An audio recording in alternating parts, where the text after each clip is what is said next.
This is AI Goes to College, a new podcast about artificial intelligence in higher education and beyond. Welcome back. This is part 2 of episode 1 of AI Goes to College. If you want to hear the episode from the beginning, please see the last track on this podcast to hear what students are saying about AI in the classroom. And now we continue the conversation. Okay, well, thank you for that. I want to turn to some of our faculty voices. We have Professor Julia Deriba Montgomery from Digital Media. We have Kalia Toro Sepulveda in Humanities. We have Fulton Burns in Theater, Rebecca Alter from Nursing, and Ron Bendelli in Computer Information Technology. So again, we're going to listen to some clips and then kind of respond when we have a pause. And so for each of these, maybe like, are you doing anything similar, maybe differently? Kind of what are you learning? Because I know that I learned a lot from the panel about specifically what I could do. And the whole creating your own large language model, like from Ron, I thought that was really neat. Very exciting. So first we're going to play a clip where we have some concerns. So we're going to start with kind of like the negative end of the spectrum. And we're going to listen to Professor Sepulveda's experience. Then Fulton Burns is going to chime in about privacy issues. And then Julia, who she's going to kind of like tell us her experiences with her own children who are in high school and college.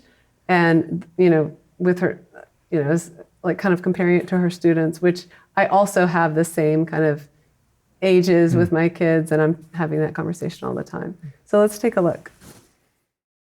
So first of all, I'm no expert on AI, but I do have certain concerns, especially when it comes to art and when it comes to writing, when it comes to the performing arts. Because being in the field of the humanities, we are very protective of our capacity to produce, to create, to analyze. And what the future may bring in terms of AI, it can be very promising. It can also be very threatening, right? Because now you can just ask the system, give me some model for this or that. And you suddenly think that you're a writer or an artist. So that is very problematic, because what about all the creative process that real writers, real artists are going through to actually produce something human-based? I guess I just have a concern from a different sort of thing, which is, what are the potential FERPA implications?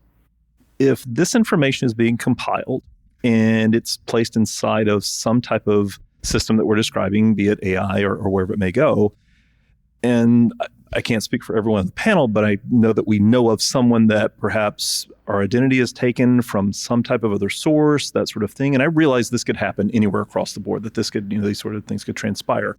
But that's very much insight specific about the inner workings of the human beings that we're talking about that's being comprised within an AI system.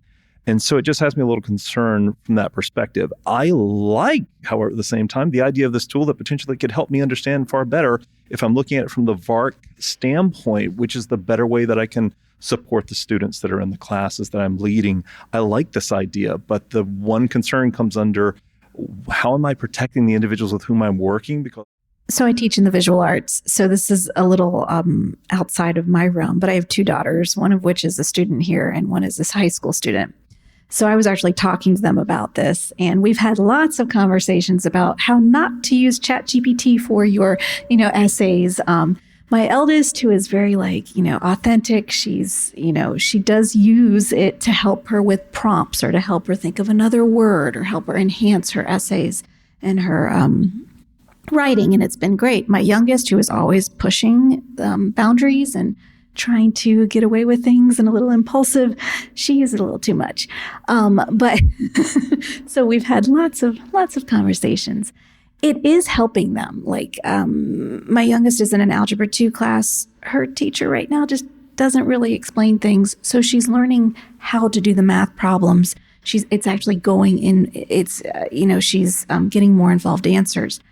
My concern is what's right, what's not. These are areas I don't specialize in, so I can't do the double check. But I do see them using it more and more. I also see them their friends even using it too much, where it starts to impair their own learning. My eldest today, she's like, I can't believe some of the students in my English class wrote their whole papers with ChatGPT. She's like, I don't even know why they're taking the class. They're not learning anything. She's like, it's a waste of money. So I was proud of her for thinking that way. I was like, yes. But also, that's huge. I don't even know how you all do that.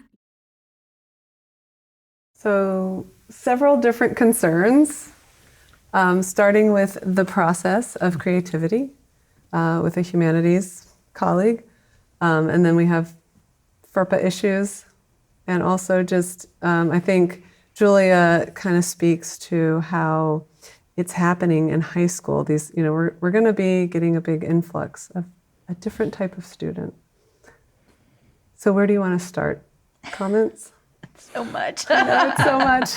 I mean, to Fulton's point about privacy, I think having that type of conversation, especially with students, has always been something that maybe we as faculty and maybe as an institution haven't really engaged in as much as we should. We, at least in most classes, I believe, have maybe privacy statements if we're using certain types of technology. If students are using something like ChatGPT without us telling them to, I mean, they're sort of they're putting they signed off on, they made the agreement and they signed off on it and they're sort of engaging in it. From the perspective of when we are asking it questions or giving it information, I think about that in terms of how nice it would be to be able to offer them that immediate feedback, as they're working on something, but also, understanding that, did I ask for their permission, whether their name is anywhere in that or not, to run that through AI? And the college's sort of, at least currently, kind of solution, quote unquote solution to that, is that we have access to the version of Microsoft Copilot where we can log in and it sort of protects our data. And it cites things. So if it generates a response and it's taking that response from specific websites, it will tell you where it's taking them from. So from I guess a professional standpoint, we have that, but that the conversation about data and privacy is so complex and so challenging, but definitely one that students deserve to have with us, with their faculty members, as regards AI and all of the various other things. Turn it in. Their papers go to a repository, if we check the box, and then their papers are out there in perpetuity. So, I think he brings up a good point that maybe is spurred by AI, but is broader than just AI. Yeah.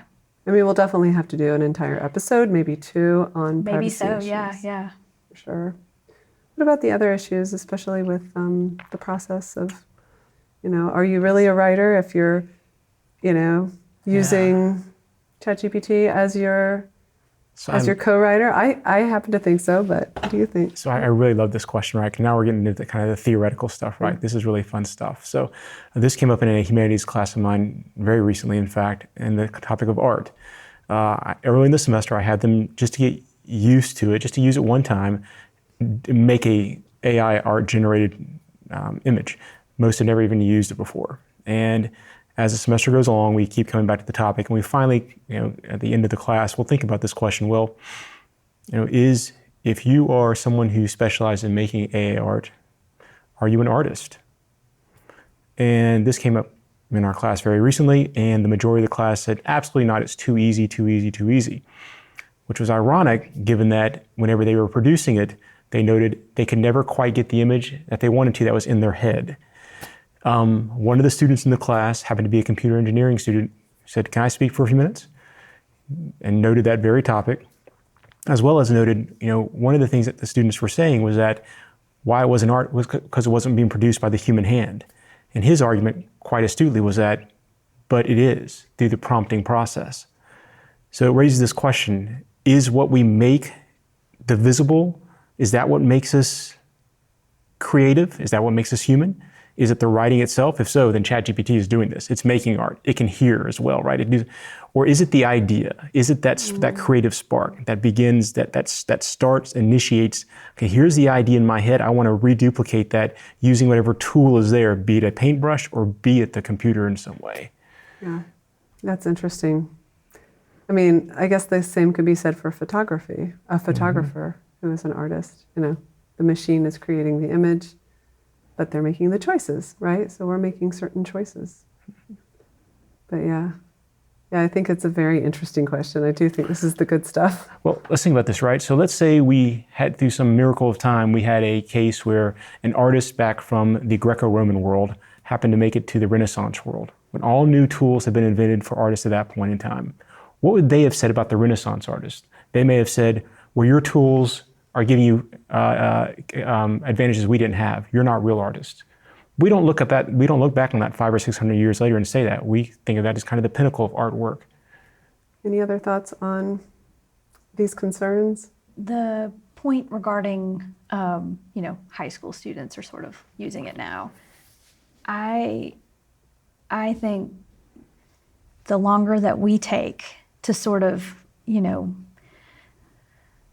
I don't want to say get on board, because not everybody's going to have the same feeling about its use or it's not being used or whatever. But I think that if we don't do our due diligence to understand what exists and how it can be used, then, like right now, we don't necessarily have every single student who knows what's out there or knows how to use it.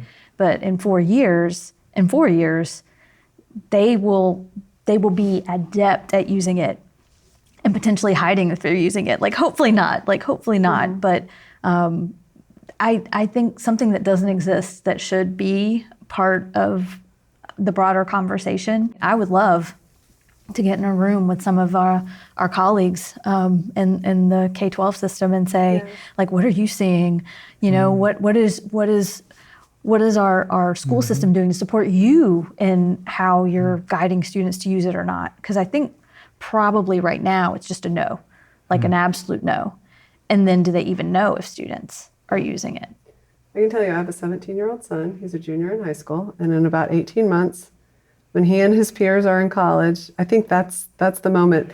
I mean, why do you think I'm interested in AI? It's because he's been using it long before we have. Yeah. Or at least knew about it. It was, it was there. So, right. Yeah. Okay, so I want to turn back to something that we've kind of touched on. Some of the professors, you asked them to define an authentic education. And since, I've heard this question from you, Scott, and so of course I'm going to give you an opportunity to explain your idea of an authentic education very briefly. But here we have a computer information technology professor, Professor Ron Vendelli. Then we're going to hear from nursing professor Rebecca Alter, and then we're going to hear from Professor Deriba Montgomery again. How to use all the tools at their disposal to go out and do a great job and build a Boeing 787 that doesn't fall out of the sky or pieces of it don't drop off. Now, whether they know how to add 2 + 2 in their mind, I don't really care, but I don't want that door falling off that airplane when I fly in it. So authentic education to me is teach them how to use all the tools at their disposal at this moment in time.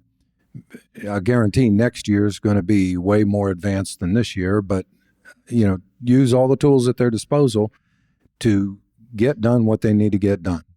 So for us in the nursing program, it's repetition of skills and things like that. So we have skills checkoffs. We make them follow through this whole process. We make them practice. They hate it.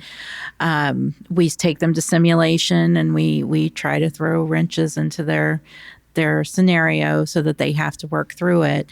But we allow them that safe place to fail and learn from that failure. And then you know that the education has happened when they do something automatically that they're supposed to do. So it's providing those opportunities for them to fail safely, so that they can learn from that and it to become second nature for them.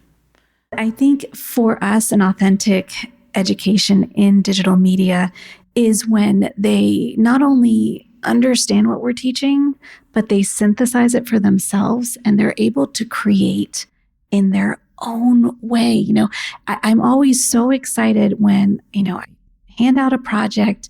I know what the results I'm going to be getting a lot of the times because I've been doing this for a while. But when I get that one assignment where I'm like, I didn't see that coming, and I see their voice and I see that they're finally able to really analyze and take all of that stuff and make it their own. And I think AI can be a tool in that journey. I mean, it already is. But I think at the same time, they have to grow and go through some pretty major changes. Yeah, so I think on the one hand, how do we use AI to create a more authentic education? And I guess we have to think about, how do we keep AI out so that we can keep the authentic education? But I'll start with you, Scott. What is an authentic education? So I think they kind of hit the spectrum there in terms of what it is, right? So on the one hand, Professor Vendelli has it, it's very practical in terms of can you use a tool to get you from point A to B? Professor Alter, is it part of your nature? Is it who you are? Can you dig that information out? Do you know it? Then Professor Dariba Montgomery, can you synthesize it, right? Can you sort of balance that view? My guess is an authentic education will vary from class to class based upon the discipline. It can hit any of those things. I like the nice balanced effort though. Are we producing students who can wield knowledge, but also know how to use the tools to get them to take the knowledge that they know to accomplish the tasks they need to? And I agree with that. Like it might look different in different classes. But like in thinking about sort of a course design perspective, because when you say authentic education, there's just so many different components of that. Because you're talking about learning, you're talking about like how we give them material. But what am I offering in my class that a student can't just get with AI or just get from YouTube or just get from searching the internet? Like what is it that I am offering myself? To me, that's also a component of authenticity. Like what am I giving that they can't just find on their own? As I think, now I can't remember exactly what presentation it was. I was watching a webinar and someone had a quote about like whenever the printing press first came into existence, that they won't need teachers anymore because they're just, people will have access to books and they'll just be able to learn from books. And then something similar was said when the internet, became much more prevalent. And so I think that, for some teachers, like that's a question, will I even have a job because of AI? And I think that people want guidance and mentoring and they want the personal connection as a component of their learning for the most part. And that is where authenticity is really important. It's not to say that all of these tools aren't useful. I use books. I use, the internet, encourage students to use the internet, definitely. But some of the learning activities that they do, some of the ways that we practice, some of the ways that I challenge them to show that they have those skills, I mean, that's me, like that's more from me. And then from the other perspective, like the student's ability to like achieve what they're supposed to achieve, show that they have the skill that they're supposed to have, whatever that may be for whatever class it is, also kind of speaks to that you can do it, you can show that you can do this, and maybe tools help you, but you're still able to show like that you achieve this, that you understand this. And I think that's the root of the issue here is that we are shifting again. Yeah. We shifted with books, we shifted with the internet, and we have to shift. What are we teaching? We still need to be teaching critical thinking, probably more than ever. Probably, yeah. But you need to have that human component there. Any other comments on authenticity in the classroom? So kind of related, maybe not. I was on a conference call a couple weeks ago here with various folks throughout the state of Florida. And one particular statement came up. Maybe it's hyperbole, maybe it was prescient, I'm not sure. But he made the argument or made this statement that for us not to be teaching AI is essentially professional malpractice at this point. Interesting. Yeah, I'll just leave that there. Yeah. What do you think about that, Audrey? I mean, that makes sense because you're sort of preventing a student then from being marketable in their career. Yeah. If everybody else knows how to use this thing, whatever it is, whatever tool it is, AI in this case, but whatever tool it is, like if we didn't let students ever use computers to write papers, and then they go into a career, and they're told, well, all of your communication will be through email, and you're going to have the ability to type, this much content and attach it, then it's similar to me. Yeah. Yeah, I mean, if you look at our mission, not necessarily our mission here, but our mission as teachers, to prepare students for their professional lives. Yeah. And that's the college's mission too. Exactly. Yeah. So, so how do you do that and not pivot, based on what's going on in the technology world? Education throughout human history has always been uncomfortable, either for the instructor or for the student. And we are really, if we're not making our students uncomfortable so they can prepare for their future, again, I think it's, we have to really think about, are we doing our jobs? Yeah.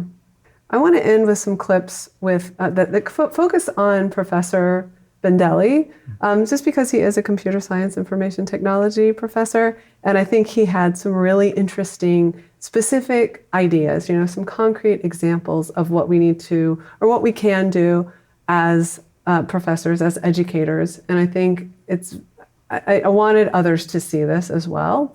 And some of them are maybe things that only he can do right now. I can't do myself, but I want to learn how to do. So let's play those clips and then we'll wrap up.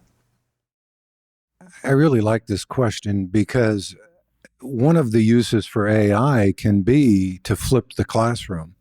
So instead of me teaching the class, or let's say I teach the class and then the student goes home, and let's say I've created a large language model that implements the process that I've outlined.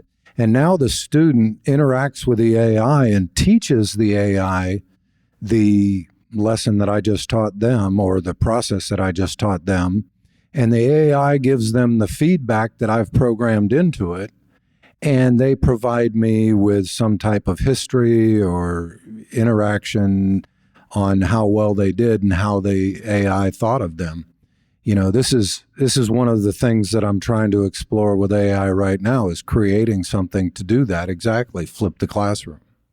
I'm working on 4 areas. Flipping the classroom is one of them, but the other one that I think I spoke about was case studies, where in my classes, I do a case study from beginning to end. We do analysis and design on a system we want to develop. And, one of the issues that I have is that probably 50% of this analysis and design is interfacing with a human being and asking them questions. And I can't simulate that. I have 26 students in one class. I can't sit down with them one at a time and have them ask me the questions for each assignment. So I have to give them the answers. But with AI, if I create a role-playing partner for them, then they can question that partner and ask those questions that they should be asking and will be asking out in the real world. So, that's one example. The other thing is an information kiosk where, for example, I put my syllabus up, and that's helpful because it helps students who don't have English as their first language, who have impairments, hearing impairments, sight impairments. Now they can ask the question of their device and hear it. If they can't see, there's just so many possibilities there.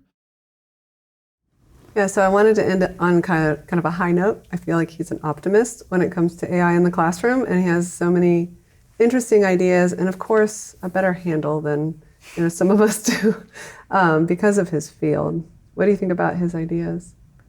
Yeah, so I had a chance to talk to Ron afterwards here. I had a feeling I knew what he was talking about. I just had to confirm it, though. So what he's talking about, in November 2023, ChatGPT released what they call GPTs, where you could essentially create your own kind of an agent, if you will. Unfortunately, it's behind a paywall at this point. It's inevitable. It's going to be part of campus at some point. It's coming at some point. And he's very much a forward thinker, where we will be able to have some kind of chatbot within our systems, our LMS systems, whatever LMS has it first will be the winner here, if you will.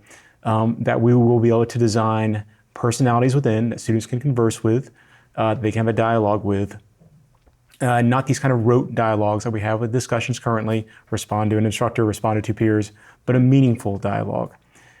Unfortunately, it's not there yet, but he's laying out the roadmap in terms of it's going to be there. I'm trying something else with my class this fall, based upon Ron's statements, by the way. I have no idea how it's going to go. We're going to try it, though, where in terms of, and this is for face-to-face classes. I used to give a discussion board for face-to-face classes. It just simply wasn't going deep enough. I'm going to try something where students have to have a conversation with AI, 15 comments on a topic I'll give them, and then give me that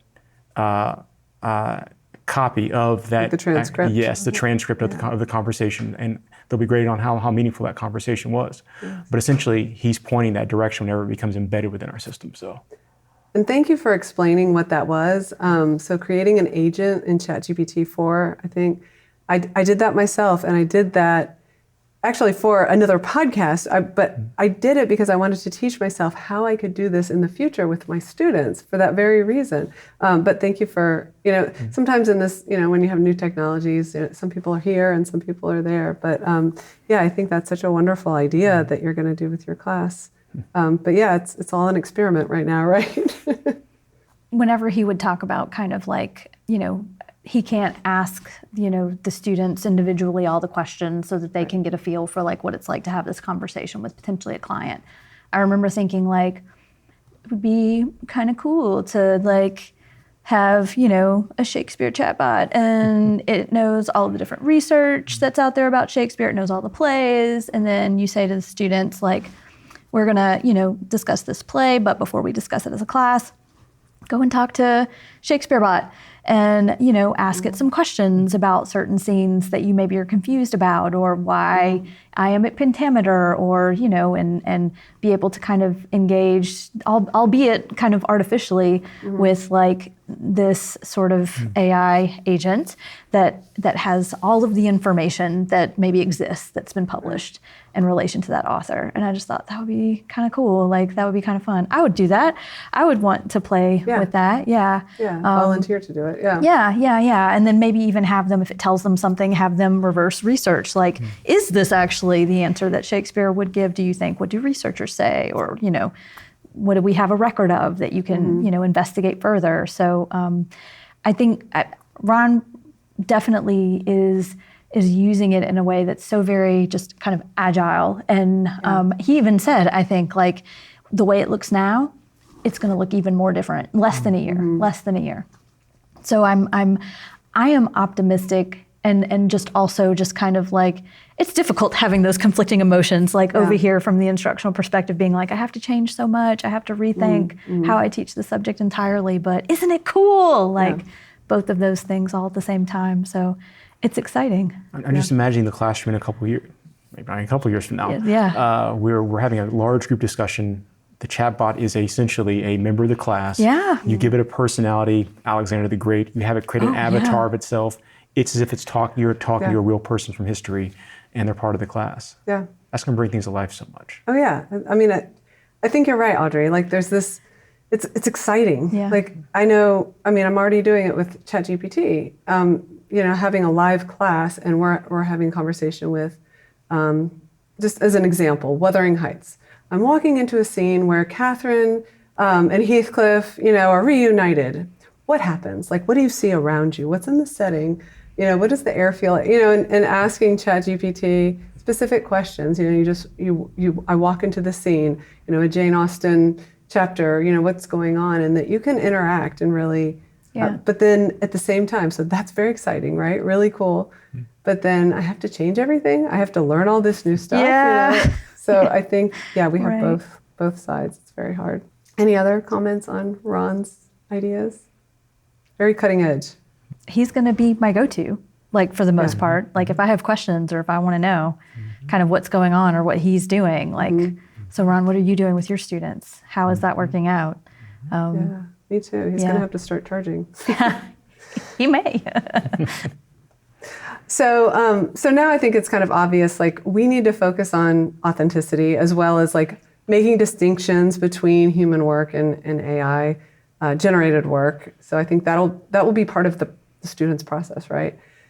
So, just kind of like thinking about kind of like what direction we need to go and all, I mean, this has been a lot. We've brought up so many different things across the board.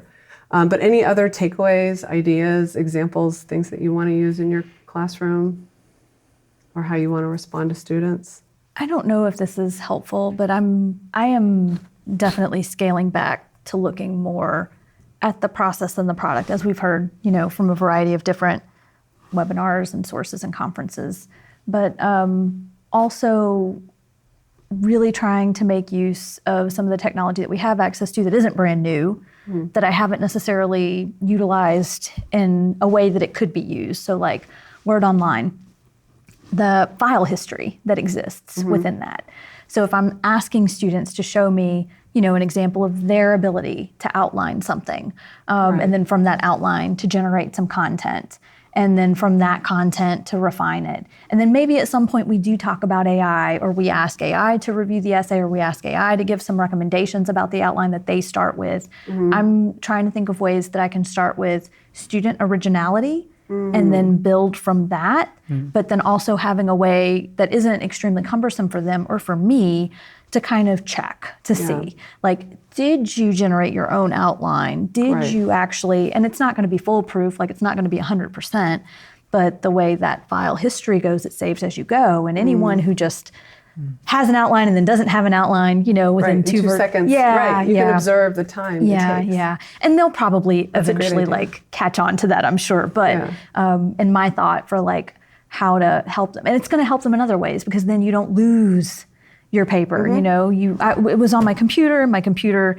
got struck by lightning, or like power surge, things that could potentially have, probably not struck by lightning, but a power surge.